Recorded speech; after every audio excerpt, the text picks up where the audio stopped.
1949 झालाच पाहिजे रद्द। महाबोधी ऍक्ट 1949 रद्द। बौद्धांची विरासत बौद्धांना मुक्त करा, मुक्त करा। महाबोधी ऍक्ट 1949 रद्द। महाबोधी ऍक्ट 1949 रद्द। बौद्धांची विरासत बौद्धांना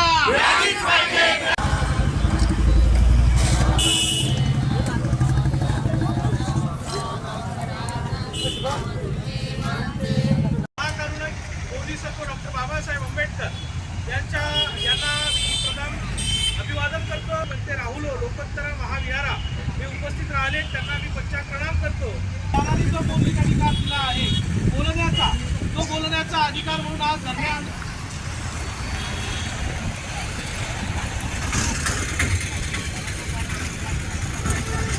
जिल्हाधिकारी कार्यालयासमोर एक दिवसीय धरणे आंदोलन आहे। काय नेमक्या मागण्या?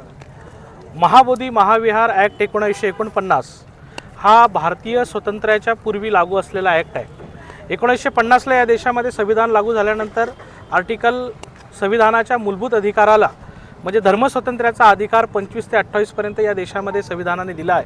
परंतु 1949चा ॲक्ट हा महाबोधी महाविहार ॲक्ट, ज्यामध्ये बौद्धांचे जे सभासद आहेत या सभासदांचा पूर्णही ताब्यात नाही किंवा जे बौद्ध अनुयायी आहेत आजही वर्तमानात हे विहार त्यांच्या ताब्यामध्ये नाही आहे।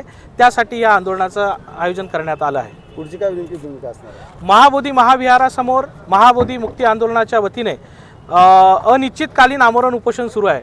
सरकारने मध्ये ते दडपण्याचा प्रयत्न केला तरी सुद्धा पूज्यनी भिक्षू संघ आणि बौद्ध अनुयायी हे दटून ते आंदोलन करता आहेत।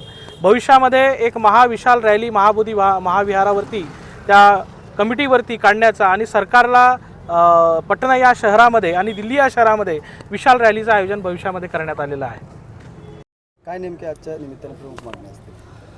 समस्त बौद्धांच्या मागण्या ह्या आहेत की महाबोधी ॲक्ट 1949 ज्यावेळेस ज्या काळात तो अस्तित्वात आला, त्या अस्तित्वात आल्यानंतरच्या त्यामधील ज्या काही अटीनुसार जे सदस्य असायला पाहिजे की बा बौद्धांचे सदस्य तिथं 4च अंकी असून इतरांची संख्या तिथं 4पेक्षा जास्त आहे आणि त्या ट्रस्टचा जो अध्यक्ष आहे तिथला तत्कालीन जिल्हाधिकारी हा हिंदू असावा अशी त्यामधली सर्वात मोठी जी अट आहे।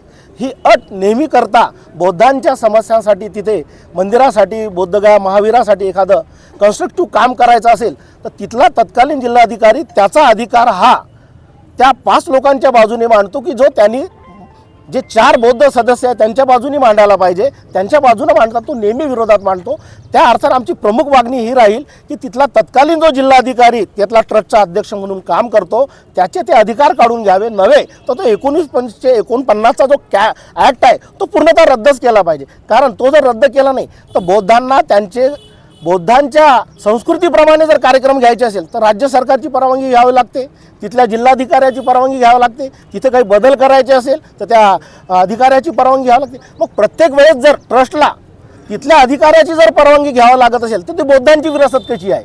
ती बौद्धांची विरासत नाही, ती खऱ्या अर्थानं तथाकथित हिंदू पंडितांच्या ताब्यामध्ये ती विरासत आहे। म्हणून आमचा त्याला विरोध आहे की आम्हाला आमची संस्कृती जपता येत नाही। जे भारतीय राज्यघटनेने आम्हाला अधिकार दिला, मूलभूत अधिकार की धर्मस्वातंत्र्याचा अधिकार आहे आम्हाला, तर आमचं धर्मस्वातंत्र्य आम्हाला टिकवता येत नाही। ते टिकवण्यासाठीची ही लढाई आहे। ही कोणत्याही धर्माविरुद्ध नाही, कोणत्या पक्षाविरुद्ध नाही, कोणत्या पंथाविरुद्ध नाही आहे। आम्हाला आमचा हक्क द्यावा, बौद्धांची विरासत बौद्धांना द्यावी ही आमची विनंती आहे।